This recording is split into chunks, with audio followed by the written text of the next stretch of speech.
Bonjour à toutes et à tous, bienvenue dans votre émission À l'origine. Nous sommes aujourd'hui au cœur de la vieille ville de Yafo et j'ai l'honneur et le plaisir de recevoir Joy Galam. Elle a monté avec son mari un centre d'études, le Centre Lève. Elle est enseignante et a écrit beaucoup de romans. Sur la route d'Eshet Rahil, sur la route de la femme vertueuse. Nous allons donc aujourd'hui parler de ce roman, parler de toutes ces femmes de la Bible qui doivent nous inspirer, nous donner envie, qui sont des socles de vie, avec des valeurs, un courage et une volonté qui devraient être contagieuses. Bonjour Joy Galam. Bonjour Steve. Pourquoi et comment surtout vous avez commencé à vous intéresser à ce texte, Eshet Rahil? Alors en fait, il y a quelques années, 6 ans, dans notre centre d'études, eh bien, j'ai voulu lancer une étude sur texte pour femmes, sur ce texte de Eshet Rahil. C'est un texte de 22 versets qui va de Aleph jusqu'à Tav, c'est-à-dire de la première lettre de l'alphabet hébreu jusqu'à la dernière. Voilà, comme on dirait de A à Z, et qui décrit en quintessence l'identité de la femme. Et avant ça, j'ai voulu faire un petit sondage en leur demandant, à votre avis, c'est quoi la Eshet Rahil, la femme vertueuse? Je leur ai donné des réponses. C'est la femme hyperactive, c'est la femme traditionnelle, c'est la femme sûre d'elle-même, c'est la femme qui reste à la maison. Et en fait, je me suis amusée de voir que chacune a donné une définition différente. Et ce qui m'a le plus interpellée, c'est que les femmes qui ont répondu au sondage ont donné une définition qui était l'inverse précisément de ce qu'elle était. C'est-à-dire, la femme hyperactive va dire que c'est la femme qui reste à la maison. La femme qui reste à la maison va dire que c'est celle qui travaille.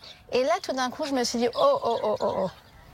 Je sens que derrière ça, eh bien, il y a des femmes qui ont l'impression que la femme idéale, c'est précisément l'inverse de ce qu'elles sont. C'est quoi? C'est un manque de confiance en soi? C'est un fantasme sur le fait d'avoir les cheveux raides et d'avoir envie d'avoir les cheveux bouclés. Selon vous, ça vient de quoi déjà? Eh bien, je pense que ça vient d'une méconnaissance du texte. Ça vient d'une méconnaissance de nos textes.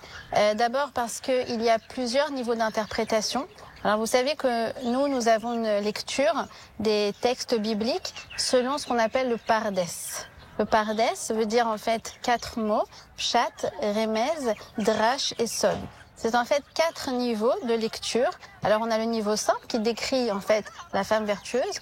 En fait en remez, nous avons un deuxième niveau qui décrit en quintessence la Torah d'Israël.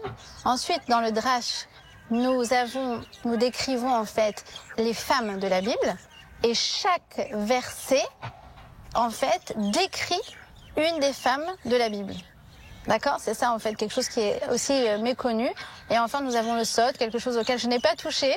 C'est en fait la Kabbalah. Et c'est des niveaux qui sont vraiment très, très profonds sur ce texte de Eshet Rahil. Et sur chacun de ces versets, où on se demande quel est le sens, est-ce qu'il y a un mode d'emploi, si on peut dire, de ce que pourrait être la femme vertueuse, l'épouse? Alors voilà, tout à fait. Déjà, le mode d'emploi de lecture, c'est celui que je vous ai donné. Mais on peut voir aussi, comme je vous ai dit, qu'il y a 22 versets. Et moi, je m'amuse à dire que tout comme nous avons 23 paires de chromosomes, un qui nous définit en tant que femme, d'accord, le XX, et 22 qui décrivent notre personnalité, eh bien, justement, on peut voir dans chaque verset une composante de nos personnalités. C'est-à-dire qu'en fait, que dans chaque verset, on va découvrir un trait de caractère, et en vérité, c'est nous-mêmes que nous découvrons. D'ailleurs, la Eshet Rahil, elle est à l'image des perles. Vous savez, les perles, elles sont au fond du coquillage, et le coquillage est au fond de la mer. Comme si le texte nous appelait à aller au fond du fond de nous-mêmes pour découvrir véritablement qui nous sommes. Donc, faire un travail sur soi, un travail de tikkun, de réparation, d'amélioration. Oui, mais avant le travail d'amélioration, il faut déjà connaître qui nous sommes. Bien sûr, mais c'est le travail d'une vie. Voilà, c'est ça. Et c'est le travail préalable. En fait, c'est un travail qui se fait en parallèle. Mais pour pouvoir effectuer, comme vous avez dit, un travail sur soi, il faut savoir déjà découvrir ce qui se cache à l'intérieur de nous.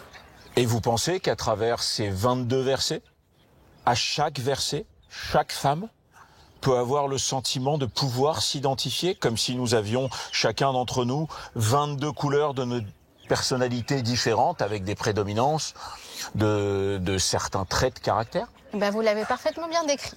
C'est-à-dire qu'en fait, le fait que nous ayons ça comme socle commun ne veut pas dire que nous constituons une population homogène. Puisque, comme vous avez dit, il y a des prédominances. C'est-à-dire que, j'ai envie de dire, c'est comme la recette d'un cocktail.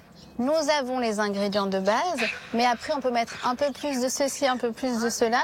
Et vous savez que chaque être humain a été créé de manière unique et que chaque personnalité est absolument unique. Et d'ailleurs, en allusion à ça, vous savez que nous avons des empreintes digitales qui sont uniques au monde. Parmi les 8 milliards d'habitants, il n'y a personne qui a vos empreintes digitales, Steve. Et bien, de la même façon, notre personnalité, c'est un cocktail unique de toutes ces belles composantes qui sont décrites dans le Heshet Trail. Et pourquoi vous, en tant que femme religieuse, instruite, qui donne des cours, qui a donc comme mission la transmission, vous avez décidé de prendre ces 22 versets et de les raconter sous forme de roman? Ah, merci pour la question. Alors, je vais vous donner 2 réponses. Oui. La première, officieuse, c'est pour des soucis littéraires. C'est parce qu'en fait, j'aime bien l'idée qu'il y a un fil rouge, qu'il y a une intrigue, et puis il y a une intrigue dès le départ, puisqu'en fait, il s'agit d'une jeune fille qui s'appelle Sophie, qui est orpheline de père et de mère, c'est-à-dire elle pense qu'elle n'a pas d'histoire, et qui va se retrouver en fait en possession d'un parchemin qui a une vertu magique, et ce parchemin va la faire voyager dans le temps à la rencontre des femmes de la Bible. Et donc, il y a toute une intrigue, et ça permet en fait finalement de ne pas faire une lecture de texte qui est sèche, mais que, il y ait toute cette intrigue qui nous permet de rentrer vraiment profondément dans le texte. Et aussi, parce que je pense que la sagesse juive, que la sagesse religieuse ne doit pas rester quelque chose, vous savez, d'abstrait. Il faut que ça rentre concrètement dans nos vies d'êtres humains. Alors quoi de mieux qu'un roman pour prendre en fait des concepts et les mettre à la portée de tous et de toutes? Est-ce que selon vous, quelqu'un qui ne fait pas partie de la communauté juive ou qui est loin de sa religion, de son identité, qui lit cette histoire, peut tout d'un coup avoir envie de lire ces versets et à travers la lecture de ces versets se retrouve dans une identification? Alors justement, c'est la raison pour laquelle j'ai voulu que l'héroïne soit la plus sobre possible. C'est-à-dire qu'au début, elle ignore véritablement qu'elle est juive. D'ailleurs, elle n'a pas d'histoire, elle n'a même pas de parents, elle n'a pas de famille, elle a simplement une grand-mère. Et en fait, justement, quand elle va découvrir ce texte, elle va se rendre compte qu'elle va se découvrir elle-même. Et je pense que c'est un appel à toutes les téléspectatrices, justement, à aller rechercher qui elles sont à travers ce texte. Beaucoup de gens aujourd'hui font... nous, on a de nombreux courriers sur des gens qui font des recherches sur leur descendance, sur leur héritage, parce qu'ils se sentent proches de ce peuple, de cette communauté, alors qu'ils ne sont pas forcément juifs. Dans votre roman, l'héroïne a gardé l'habitude de sa grand-mère qui allume une bougie à Shabbat. Et souvent, quand on raconte ça à des gens qui ne sont pas religieux ou même qui ne sont pas juifs, trouvent cette idée d'allumer la lumière sur des vœux, sur des désirs, sur des souhaits profonds, une image très belle. Oui, tout à fait. Je pense qu'il y a dans ce symbole aussi la vocation du peuple juif qui est d'apporter la lumière au monde et qu'en fait chacun et chacune peut apporter, propager sa propre lumière, sa lumière qui est unique. D'ailleurs, comme nous avons dit en début d'émission. Cette habitude d'allumer les bougies de Shabbat, nous l'avons héritée de notre première matriarche, Sarah, la femme de Abraham. Et en fait, elle a transmis cette chose-là à sa belle-fille, à Rebecca, qui elle-même l'a transmise à son tour à toutes les femmes du peuple juif comme un flambeau. Vous savez, un flambeau que l'on passe de génération en génération. Alors on dit que la lumière de Sarah, qu'elle allumait, restait allumée du vendredi au vendredi suivant, Mais ce qu'il y a de plus spectaculaire, c'est que la lumière qu'elle a allumée ne s'est pas propagée seulement sur une semaine, elle s'est propagée sur 4000 ans. D'ailleurs, je ne sais pas si vous connaissez cette histoire du New York Times. Vous savez que le New York Times, à la veille de la une du 1er janvier de l'an 2000, a décidé de faire une couverture fictive du 1er janvier de l'an 2100. Et dans la couverture du 1er janvier de l'an 2100, il est écrit en bas « Chères femmes juives, l'heure de l'allumage des bougies de Shabbat sera à telle heure. » Et lorsque les gens ont vu ça, ils étaient très étonnés et forcément, il y en a un qui a décroché son téléphone et qui a appelé le rédacteur en chef du New York Times pour demander l'explication sur ça. Et le rédacteur en chef a dit qu'il est dans l'actualité, donc ce qui va se passer dans une semaine, il ne le sait pas. Ce qui va se passer dans un an, il ne sait pas. Et ce qui va se passer dans 100 ans, il le sait encore moins. Mais lorsqu'il a vu que le 1er janvier de l'an 2100 tombera un vendredi, vous vérifierez, ça tombera un vendredi, il a dit il y a une seule chose au monde qui est sûre, c'est qu'il y aura encore des femmes juives qui allumeront leur bougie de Shabbat. C'est un très beau symbole et je trouve que même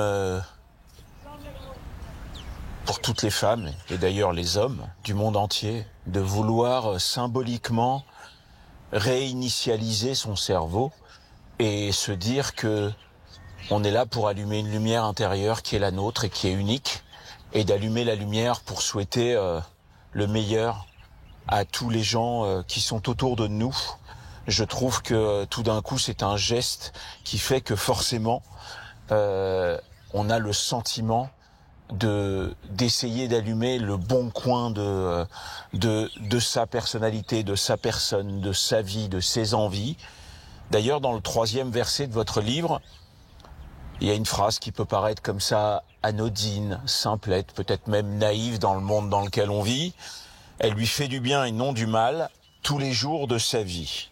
Donc choisir le bien plutôt que le mal peut paraître évident au premier abord, mais quelle leçon ou quelle version ou quelle vision on pourrait donner de cette action qui est, et qu'on appellerait sûrement dans une psychologie telle que l'EMDR, c'est-à-dire réinitialiser son cerveau pour que tout d'un coup on aille vers le positif de soi, il y a derrière ce verset. Alors comme vous l'avez dit, ça peut paraître trivial. On a envie de dire que finalement tout le monde a envie de choisir le bien. Mais la question c'est comment choisir le bien ? En fait, certaines personnes pourraient croire que on est finalement sous l'emprise de nos pulsions. Que si on s'est mis en colère, c'est parce que de toute façon, on pouvait pas s'empêcher de le faire. Si on a réagi comme ça et au passage, on a fait du mal à quelqu'un, de toute façon, on n'avait pas le choix de faire autrement parce que on était tellement en colère. Or, le judaïsme nous rappelle que tous les êtres humains, quels qu'ils soient, ont un libre arbitre.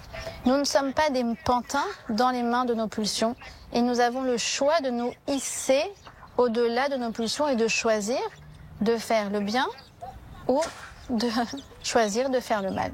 C'est une décision humaine qui nous appartient. Et ça propage en fait l'idée de la responsabilité humaine. Et dans le verset, on nous donne le mode d'emploi pour choisir le bien. En fait, pour éviter de faire le mal, il faut se demander comment on peut rajouter du bien, comment on peut rajouter de la lumière. Par exemple, une personne qui est plutôt colérique, une personne qui a toujours à redire, une personne qui critique, jusqu'à parfois faire honte aux autres, va se dire, ok, au lieu de réfréner tout simplement mes pulsions et de me dire, il faut que je me taise, je vais choisir de dire des bonnes paroles, des paroles positives. D'avoir une parole impeccable ? Pas impeccable, une parole positive, de chercher de choisir du bien. Ah, ça me fait plaisir de te voir. Oh, je suis contente que tu sois là. Et lorsque je choisis de faire le bien, par conséquent, de manière naturelle, le mal s'évapore. Et quand on le pense pas, on se tait ? Si ça fait de la peine à quelqu'un, eh bien, il faut peut-être mieux, oui, se taire. Parce que c'est une vraie question, le libre arbitre, dans le judaïsme. C'est une question qui a été réglée par nos sages depuis bien longtemps. C'est-à-dire que on peut le faire. Après, il y a des choses qui ne sont pas encore à notre portée. Mais chacun, comme le dit le Rav Dessler, chacun a son combat. chacun a son front. Et quand on est sur le front, eh bien, on peut choisir de gagner du terrain ou alors on peut se laisser vaincre par l'ennemi. Mais chacun a son front. D'accord? Même le plus grand rabbin, même le plus grand les religieux qui a l'air d'être vraiment très très très très loin de nous, lui aussi a son combat. Et même le criminel, lui aussi a son combat. Chacun a son combat. J'ai une question par rapport à votre quotidien. Est-ce que les jeunes femmes ou les femmes qui viennent étudier avec vous, par curiosité au départ ou par conseil ou par peut-être un moment difficile dans nos vies où on se dit peut-être qu'en faisant ça, je vais aller mieux ou je vais aller vers moi-même. Est-ce que vous les voyez au fur et à mesure véritablement changer? Alors oui, ce à quoi vous faites référence en fait, c'est le concept en hébreu de la teshuva. Oui. Et Le la retour à soi. teshuva, voilà, c'est ça. Ben, vous le savez très bien que faire teshuva, ce que la Torah nous permet de faire, eh bien, c'est pas de devenir quelqu'un d'autre, mais c'est un retour vers soi. Et comme vous avez dit, c'est en fait de chercher la lumière qui est à l'intérieur de soi, de chercher le meilleur qui est en soi, de l'exprimer et d'en faire bénéficier le monde. Nous avons dit que la femme, elle est comparée à la perle. Or, vous savez comment se forme la perle? Eh bien, il s'agit d'un crustacé qui se trouve dans le coquillage, qui est irrité par des grains de sable. D'accord? Comme vous dites tout à l'heure, on est irrité par des épreuves, on est confronté à l'épreuve. Eh bien, ce coquillage, pour se défendre, eh bien, va sortir une substance qui se trouve à l'intérieur de lui. Comment s'appelle cette substance? Le nacre. Et c'est en fait en étant confronté justement aux défis de la vie que soudain, on retrouve le meilleur de soi. Et on se rend compte que nous sommes finalement constitués de composantes qui sont au-delà de ce qu'on aurait pu imaginer et qui sont très très précieuses, comme les perles. On apprend beaucoup dans vos versets sur le couple, grâce à Rebecca et Isaac, et à leur rencontre. On peut parler de deux caractères opposés, et pourtant, je pense que c'est très intéressant de développer ça. Alors oui, tout à fait. On voit que pour chercher une épouse pour Isaac, Isaac était très rigoureux. Eh bien, Exigeant. Oui, exigeant, rigoureux, strict. Pour chercher une épouse, eh bien, l'émissaire va chercher précisément une femme très douce, qui est vraiment versée dans la bonté. Et on pourrait s'étonner de ce duo tellement dissemblable, alors qu'en fait, finalement, on a une leçon sur le couple. Le couple, l'idée, c'est pas de se ressembler pour s'assembler, mais c'est justement d'aller chercher quelqu'un qui vient nous apporter de la complémentarité. Je dirais pour quelqu'un qui est un peu reclus, de chercher quelqu'un de sociable, pour quelqu'un qui est intellectuel, peut-être chercher quelqu'un qui a une sensibilité qu'il n'a pas, etc., etc. On n'est pas dans l'idée d'un confort, de dire bon ben on se ressemble, on est les mêmes, du coup tout va bien rouler. Non, on est là pour s'enrichir, pour s'apporter et pour avancer ensemble. Sur cette idée de complémentarité, et par rapport au verset, et par rapport à l'histoire de Rebecca et Isaac, on parle bien sûr de complémentarité, mais il y a sûrement une histoire de compréhension véritable et sincère et authentique. Alors oui, tout à fait. En fait, on voit dans ce couple et dans le modèle qu'il nous propose qu'il y a une recherche de complémentarité. Et donc, ça voudrait dire que, dans le fond, il y aurait deux pièges, deux écueils. Le premier, c'est de ne pas être à la recherche de la complémentarité, dans le sens où on s'écrase complètement, on s'efface complètement. Donc ça devient un rapport de force où chacun est là et il dit « moi je mérite ça, donc si je n'ai pas ça, je ne me pose pas ». Alors voilà, et ça c'est le deuxième écueil, c'est justement en fait l'ego qui est mal positionné, où en fait on n'est pas capable de faire des concessions. Et en fait la Torah nous invite à aller vers ce juste équilibre qui est que j'ai ma personnalité, il a sa personnalité, et en fait on arrive à chercher la complémentarité de nos personnalités, de trouver de la richesse et de la cultiver pour pouvoir avancer ensemble vers la même direction. Et Rebecca et Isaac, tel que on peut décrire le couple dans le judaïsme, ont eu, comme souvent on peut dire quand on discute avec quelques rabbins ou quelques étudiants, ce qu'on appelle cette force de se couper du reste du monde pour créer ce qu'on appelle un vrai socle et une intimité. Voilà, tout à fait. Et ça, c'est pas seulement eux, ce sont en fait le modèle des couples de la Bible, de créer une forme d'exclusivité, dans le sens où, eh bien, je cherche à faire en sorte que je n'ai Dieu que pour lui, il n'a Dieu que pour moi. Oui. Et donc, en fait, c'est cette exclusivité qui permet de construire ensemble au bon endroit sans se demander s'il fallait peut-être pas mieux construire là-bas.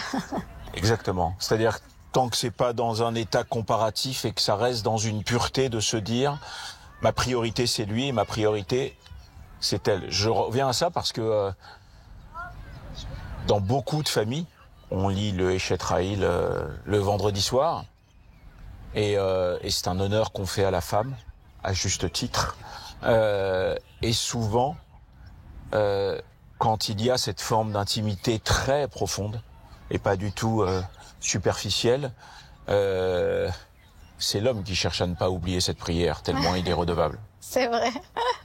Et c'est vrai, quand on arrive vraiment le vendredi soir, c'est le moment en fait où le couple se pose. On n'est plus dans la course folle et freinée du quotidien. Et finalement, c'est le moment où il réalise que finalement, sans elle, il n'aurait pas pu aller bien loin. C'est très poétique. Oui, tout à fait, tout à fait. Et c'est vraiment le moment et le lieu pour prononcer cette louange. Elle a allumé les bougies de Shabbat juste avant. En plus, voilà. Elle a béni toute sa famille. Et juste après, l'homme récite un verset poétique sur l'importance de la femme dans la maison. Pour lui rappeler qui elle est, parce qu'elle peut aussi l'oublier. Et puis, il peut aussi oublier de lui dire. C'est une façon de lui dire. Voilà, c'est le rattrapage. Non, c'est un des plus beaux bouquets de fleurs. Pourquoi le rattrapage? Il a rien fait de mal jusqu'à maintenant. Voilà, mais comme ce qu'on avait dit en fait, que justement, parfois quand on s'efforce de prononcer des paroles positives, finalement, ça nous empêche de dire des choses qui auraient pu blesser. Voilà, c'est toujours en fait cette même idée-là. Donc il prend le devant et il fait la louange de sa femme et finalement c'est aussi ça qui les protège pour pouvoir garder une intimité, pour pouvoir garder un regard admiratif l'un sur l'autre. J'ai un verset ici qui m'a beaucoup touché parce que je vois mes parents depuis plus de 50 ans vivre comme ça. Elle se lève lorsqu'il est encore nuit et elle donne la nourriture à sa maison et la tâche à ses servantes. Elle pense à un champ et elle l'acquiert. Du fruit de son travail, elle plante une vigne. Elle ceint de force ses reins et elle affermit ses bras. Alors, ces trois versets, comme vous avez dit, qu'on peut lire de manière simple, d'accord ? Elle se lève le matin. Et en vérité, qui nous donnent trois concepts qui sont fondamentaux pour réussir dans la vie. Le premier, elle se lève le matin, c'est la notion d'anticipation, la notion d'organisation, la notion d'avoir un train d'avance, c'est important. La deuxième notion, c'est Zamema, c'est le fait de savoir ce que l'on veut.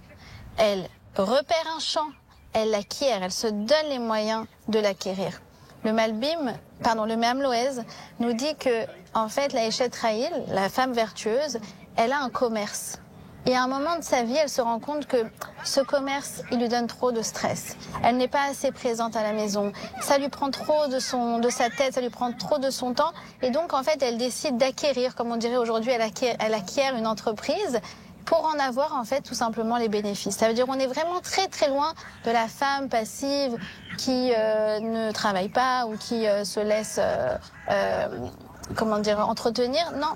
Elle prend les devants, elle change de carrière, elle repère et en fait elle fait tous ces changements parce qu'elle sait ce qu'elle veut. Et enfin le troisième verset, Chogra be'oz notnea, elle ceint de force ses reins, c'est que elle ne ménage pas ses efforts. Et nos sages nous disent qu'elle cultive même le goût de l'effort. Alors dans une société où on prône le confort à tout prix, une société où on nous propose un idéal qui est le farniente, la femme vertueuse vient nous rappeler que c'est à travers l'effort qu'une personne se réalise véritablement. Parce qu'il n'y a pas plus grand bonheur que de goûter du fruit de ses mains. Donc voilà, c'est ces trois notions-là. Et sachez que, comme on a dit, ces trois notions, comme tous les versets, font en fait référence aux femmes de la Bible. Eh bien, il s'agit des trois artisans de la résistance en Égypte. Bathia, Myriam et Yocheved, ce sont les 3 femmes qui se cachent derrière ces versets. Eh bien, ces 3 femmes, elles ont été capables de faire de la résistance en Égypte. Lorsque le peuple hébreu était asservi par Pharaon, eh bien, il a demandé aux sages-femmes, à Myriam et à Yocheved, de tuer tous les enfants mâles, les enfants garçons. Elles ont été de maison en maison et elles ont sauvé à chaque fois les nouveau-nés. Elle les cachait et en fait elle dit allez vite va te cacher là-bas, etc. Elles ont organisé une résistance digne des temps modernes. Et Bathia, la fille propre de Pharaon, qui a vu un bébé dans le Nil, dans son couffin, et elle l'a entendu pleurer et elle a décidé de le sauver. Et elle a fait rentrer dans la maison, elle l'a élevé dans le palais de Pharaon, au vu et au su de lui et de toute la maison royale. Et en fait, elle a sauvé qui? Elle a sauvé le futur libérateur du peuple juif, Moïse. D'ailleurs, en plus, malgré cette poésie, et c'est très beau d'en avoir, même dans les choses où on est très ferme, le sous-texte étant, et mon grand-père me disait tout le temps ça, alors que il n'était pas religieux, il était traditionnaliste. Il me disait, si tu montes dans un train et que tu sens que c'est pas le bon, saute, tout de suite.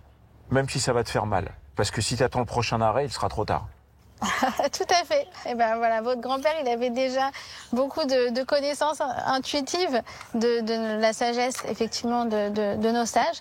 Puisque, en fait, ce que vous dites, c'est que parfois, on voit qu'on est dans la mauvaise direction. Et en fait, il ne faut pas s'entêter. S'entêter en disant, cette décision-là, je l'ai prise, je la continue, je vais aller jusqu'au bout. Alors que je sens que ça me monte, ça va droit dans le mur. Et Steve, si on peut poursuivre la parabole le conseil de votre grand-père, eh bien, si vous attendez encore plus longtemps, ça va vous coûter encore plus cher le retour. Mais bien sûr. Donc vous comprenez déjà 2 choses. On a dit premièrement qu'il faut avoir un train d'avance, mais parfois ça peut arriver de se tromper de train. D'accord ? C'est-à-dire il faut anticiper, mais il faut aussi être capable de s'adapter à la réalité et d'improviser lorsque les choses ne sont pas telles qu'on les avait prévues. Et là, effectivement, il faut descendre le plus tôt possible quand on voit qu'on n'est pas dans la bonne direction pour reprendre la bonne direction, celle qui va nous aider à nous construire. Ses mains saisissent le rouet, ses doigts manient le fuseau. C'est quoi, une habileté féminine? Le rouet et le fuseau, c'est des symboles? Alors voilà, vous faites donc référence au 10e verset de la femme vertueuse. Donc le rouet et le fuseau sont, comme vous le savez, des instruments pour tisser. Et on est étonné de voir que le Talmud nous dit que El Laïcha Chochma Ela Bapeler, ce qui veut dire la femme n'a pas d'autre intelligence que celle de tisser. Alors quand on lit ça, on a l'air un peu insulté, c'est un peu décevant, surtout quand, comme moi, on ne sait pas du tout tisser, comme la plupart des femmes contemporaines. Alors en fait, derrière ça se cache un grand symbole, comme vous l'avez dit, un symbole. Tisser, c'est pas seulement tisser des fils, mais tisser, ça va être tisser du lien entre des idées, tisser du lien entre des concepts, tisser du lien entre les gens, tisser du lien entre soi-même et les autres. Et Steve Jobs disait que la créativité, eh bien, il s'agit de relier les idées entre elles, tout simplement. C'est pas d'inventer des nouvelles choses, mais c'est en fait de repérer des choses et de savoir créer des nouveaux liens qui n'existaient pas auparavant. Ça, c'est le propre de la femme. Nos sages du Talmud nous disent que la femme a une intelligence spéciale qui s'appelle la bina. La bina, c'est une intelligence qui fait une connexion entre les choses. J'entends ça, le lendemain j'entends autre chose et ça me permet en fait de créer un nouveau projet. Je suis à une table, il y a des invités, ils ne se connaissent pas, mais je sais que telle personne travaille dans tel domaine et qu'une autre est aussi dans ce domaine d'une manière ou d'une autre et hop, j'arrive à créer des connexions. C'est un réseau social vivant. La femme, elle arrive à faire des connexions. Et donc, vous voyez, dans le tissage, le rouet, le fuseau, eh bien, parfois, il faut rapprocher les fils. Parfois, il faut les éloigner pour mieux les rapprocher. Et ça, justement, c'est la meilleure manière d'entretenir des liens. C'est-à-dire que parfois, il faut savoir s'éloigner pour pouvoir mieux se rapprocher. C'est le fameux concept de la nida dans le couple juif, où ils vont se séparer à un certain moment physiquement, mais pour mieux rapprocher leurs esprits. Pour créer le manque. Exactement, pour mieux se retrouver. Elle va faire aussi séparer ses enfants pour dire toi t'es spécial, toi t'es unique, toi t'es différent, pour faire en sorte que chacun soit bien avec sa personnalité et que du coup il y ait un esprit fraternel. Et donc en fait elle a cette intelligence de distinguer chacun, de lui donner sa place pour pouvoir faire en sorte que lui-même aussi puisse créer du lien avec les siens. On nous dit que Sarah, la femme d'Abraham, eh bien, elle savait très bien sentir les invités. Et elle savait sentir aussi qui ne devait plus être bienvenus chez eux. Pourquoi? Parce qu'à travers des petits gestes, des petites paroles, des petits comportements, la manière dont cette personne-là a parlé au serveur, par exemple, eh bien, elle était capable de savoir, en fait, quelle était la personnalité de chacun. Et ça, c'est le propre de l'intuition féminine. Et ça découle de cette fameuse Bina, cette intelligence. Et on pourrait, grâce à toutes ces explications, ne plus jamais dire que toutes ces femmes qui sont d'un autre temps, d'une autre époque, manquent de modernité. Voilà. C'est peut-être nous qui manquons de sagesse ancestrale et c'est bien d'aller puiser justement dans leur sagesse pour pouvoir les mettre au goût de la modernité et pouvoir justement avancer dans notre monde avec cette sagesse qu'on puise. Cette sagesse plurimillénaire. Elle ne redoute point la neige pour sa maison, car tous ces gens sont couverts de riches étoffes. Voilà encore le verset d'une autre femme, je dirais, inspirante. Qui était cette femme? Alors, il s'agit d'une femme qui s'appelle Rachav. Elle a vécu il y a environ 3300 ans. Au moment de l'entrée des Hébreux en terre de Canaan. Et Rachav était une courtisane et elle avait une auberge qui se trouvait sur les murailles de Jéricho. Lorsque les Hébreux ont envoyé deux investigateurs, deux espions en réalité, il s'agissait donc de Josué et de Caleb, eh bien Rachav a pris la décision très courageuse de les cacher sur son toit, sous des piles de lin. Et elle a fait ça à ses risques et périls. Pourquoi? Parce que, eh bien, les policiers de Canaan, la milice, est arrivée chez elle. Ah, tu as caché des espions. Et en fait, elle a fait, si vous voulez, comme les justes parmi les nations. C'est exactement pendant ça la à quoi je Seconde Guerre pensais, c'est-à-dire mondiale. que c'est carrément une action Voilà. de juste. C'est ça, c'est une action de juste. Eh bien, elle a dit, ah non, je les ai pas vus. Ah si, je les ai vus là-bas, ils sont repartis. Ils sont pas venus chez moi. Et évidemment que s'ils avaient été découverts, elle et toute sa famille auraient péri dans les mains de la milice cananéenne. Et donc, elle a fait ça parce qu'elle a vu que ces personnes-là étaient des personnes inspirantes, des personnes honnêtes. On dit que ces deux espions étaient là et elle était une femme magnifique. C'est une des 4 plus belles femmes que la terre ait portées, Rachav.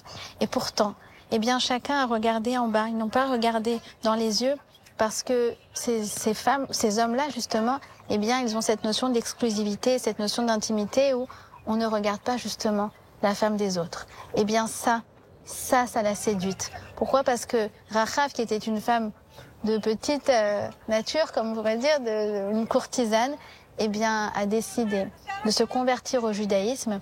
Et devinez de qui elle va devenir l'épouse? Eh bien, de Josué.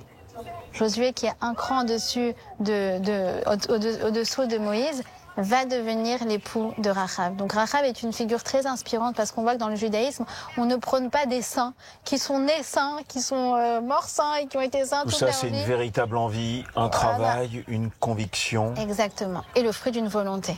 Et si on veut y arriver, alors les portes s'ouvrent devant nous.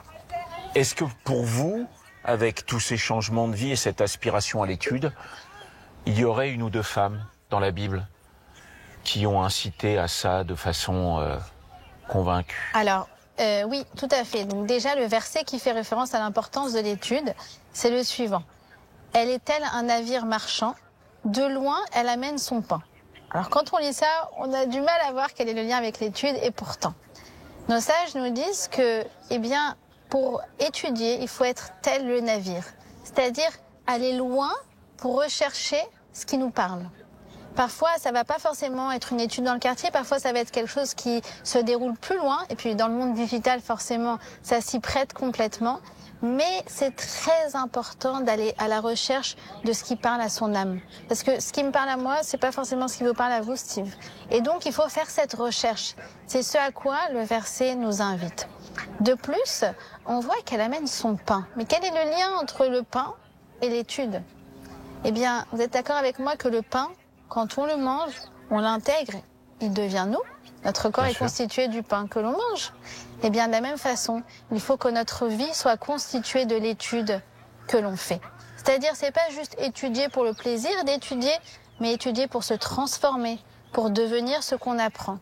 Et on voit dans notre Bible, on voit 2 femmes qui incarnent ce principe-là, qui étudient pour elles-mêmes et surtout qui vont pousser leur conjoint à étudier. Parce que, comme on a vu, la femme, elle est toujours dans cette démarche généreuse de ne pas penser que à elle, mais aussi de penser à ses proches. Et on a le personnage de Déborah. Déborah était non seulement une prophétesse, mais elle était également la dirigeante du peuple hébreu en terre de Canaan. Et elle était également le chef militaire qui a mené la guerre contre Sisera. Eh bien, Déborah était une femme de grande envergure. Et lorsqu'elle a vu que son mari, son époux, n'avait pas le goût de l'étude, elle a fait un petit stratagème.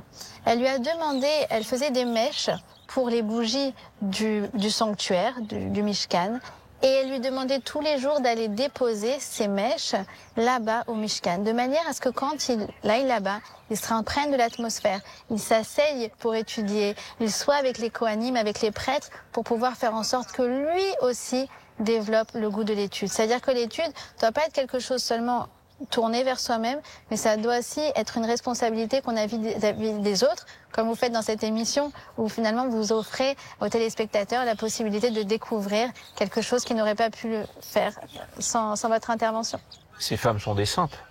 C'est magnifique de pousser un homme qu'on aime à vouloir qu'il soit lui-même à tout prix et pas quelqu'un d'autre avec ses défauts et ses qualités. C'est de l'amour à l'état pur. Voilà, c'est de l'amour, c'est faire du sacrifice. On voit que le Talmud nous parle d'une autre femme, Rachel, la femme de Rabbi Akiva, qui, elle, a été prête pendant des années, finalement, à prendre sur elle le joug de l'éducation et aussi le joug de l'argent, de manière à ce que son mari puisse étudier. Et il est parti pendant une période de 24 longues années pour finalement devenir le grand Rabbi Akiva. Et ça, c'est grâce au mérite de sa femme. Voilà, c'est ça. Et à personne d'autre. Comme il le dit à ses élèves, lorsque ses élèves se demandent « Mais qui est cette Rachel qu'on n'a pas vue depuis tellement d'années ?» Alors il leur répond « Ce qui est à moi et ce qui est à vous est en réalité à elle. » Oui. Derrière chaque grand homme, il y a une femme. D'ailleurs, il y a deux versets dans votre livre qui nous donnent le sentiment, et plus que ça encore, qui nous montre à quel point, contrairement à ce qu'on peut penser, la femme est importante dans l'histoire du judaïsme. Oui. Nous avons en l'occurrence 2 femmes qui tirent les ficelles de la politique. Voilà, qui tissent. Exactement. Nous avons Bathsheba, Bethsabée, et nous avons Michal. Les 2 étaient les épouses du roi David. Vous savez que le roi David a vécu à l'Antiquité, donc c'était une période où il y avait encore une forme de polygamie. Donc il a eu plusieurs épouses, parmi elles, donc Bethsabée et Michal.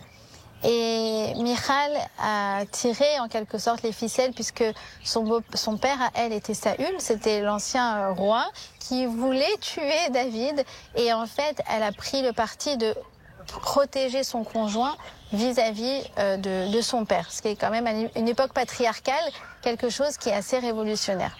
Incroyable. Voilà, on a aussi Bethsabée qui, elle, a fait en sorte que le successeur de son mari, du roi David, soit son fils, le roi Salomon. Alors que c'était prévu d'une autre manière, eh bien c'est elle qui, en coulisses, a tiré les ficelles de manière à ce que finalement le roi Salomon soit le successeur du roi David.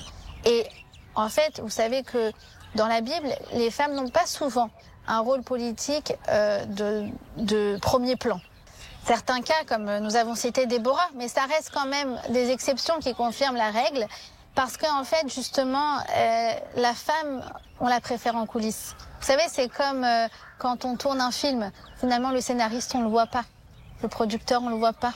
Le réalisateur, on ne le voit pas. Et le metteur en scène non plus. Et pourtant, ce sont peut-être eux les personnages qui sont encore plus, vous avez totalement raison, c'est une très belle analyse. Que les acteurs de premier plan. C'est une très très très belle analyse. Voilà. D'ailleurs, il y a un dernier verset dont on peut parler, qui est surprenant. Parée de force et de beauté, elle rit en pensant au dernier jour. Qu'est-ce que le rire apporte dans un couple? Alors donc là, il s'agit de Elisheva, Élisabeth, qui était la femme du grand prêtre de Aaron. Ça fait référence à un épisode qui n'est pas très joyeux, puisqu'elle a perdu ses 2 enfants. Et lorsque c'est arrivé, son mari Aaron, lui, s'est tu. C'est-à-dire qu'il a accepté les choses telles qu'elles arrivaient, sans avoir aucune revendication vis-à-vis du maître du monde. En revanche, Elisheva a ri. C'est-à-dire qu'en fait, elle se dit de toute façon, la vie ne s'arrête pas après la mort. La vie continue après la vie. Et donc c'est ça qui lui a donné de la force. Et c'est ça qui donne de la force aux personnes qui, malheureusement, pourraient perdre quelqu'un à la fleur de l'âge. Mais quand on parle de mort, ça peut être de toute forme de mort. Ça peut être la mort d'une carrière, ça peut être la mort d'une relation, ça peut être, voilà, toute forme de fin. Eh bien, on se dit que la fin peut être aussi un début. Et on se pose la question, justement, de comment prendre cette chose qui est terminée et lui en donner une continuation. Une continuation qui n'aurait pas pu exister s'il n'y avait pas eu cette fin intermédiaire. Vous pensez que nos mères, qui ont des vies jonchées d'épreuves, trouvent leur force avec une pensée sage et une pensée de foi, comme celle que vous venez d'expliquer? Alors voilà, tout à fait. C'est-à-dire que, vous savez, on ne se souhaite pas d'épreuves. Et on doit toujours espérer le meilleur, mais la vie est pleine de surprises. Et comme nous avons dit, nous sommes comme ce petit crustacé qui se trouve au fond de la mer, et parfois il y a des événements irritants. Et en fait, ces événements irritants, ils nous poussent à aller chercher, à puiser au meilleur de nous-mêmes. Et aller chercher, pas seulement au fond de nous-mêmes, mais aller chercher dans notre histoire. Donc voilà, vous savez Steve, il y a un secret. Ce secret, c'est Maaseh Avot Siman Labanim. C'est-à-dire que ce qui se trouve dans notre Bible, eh bien, c'est un signe pour les générations futures. C'est-à-dire que chaque épreuve que l'on peut vivre, a d'une manière ou d'une autre, a été vécue par un des personnages de la Bible, et on peut aller chercher dans son histoire, eh bien, des conseils, des forces pour pouvoir s'y référer, pour pouvoir s'identifier, et pour pouvoir avancer, pour pouvoir trouver justement des forces pour se confronter à nos épreuves. Aller chercher non seulement au fond de nous-mêmes, ça c'est le fameux Pardes, le premier niveau, mais c'est aussi le niveau du Drash, ça veut dire aller chercher dans nos textes, aller puiser, aller étudier pour essayer de découvrir encore des personnages, encore des histoires, qui sont des histoires qui n'appartiennent pas il y a 4000 ans, ni il y a 3000 ans, mais ce sont des histoires d'aujourd'hui, et dans leurs histoires, on trouve notre propre histoire. Merci. Merci beaucoup, Joy Galam. C'est passionnant. On n'a pas pu parler de toutes ces femmes de la Bible, mais votre roman, En quête de la Eshet Rahil, de la femme vertueuse, est passionnant parce qu'on y retrouve nos mamans, nos sœurs, pour les hommes, les femmes qu'on rêve de rencontrer et avec lesquelles on rêve de créer un foyer, et pour les femmes, des exemples et des socles sur la femme que vous devez devenir ou vers quoi vous voulez aspirer. Et je trouve que ce roman est d'une modernité incroyable et je vous le conseille. Merci à toutes et à tous de nous avoir suivis. Je vous souhaite un bon dimanche, une bonne semaine. Prenez soin de vous et à très bientôt.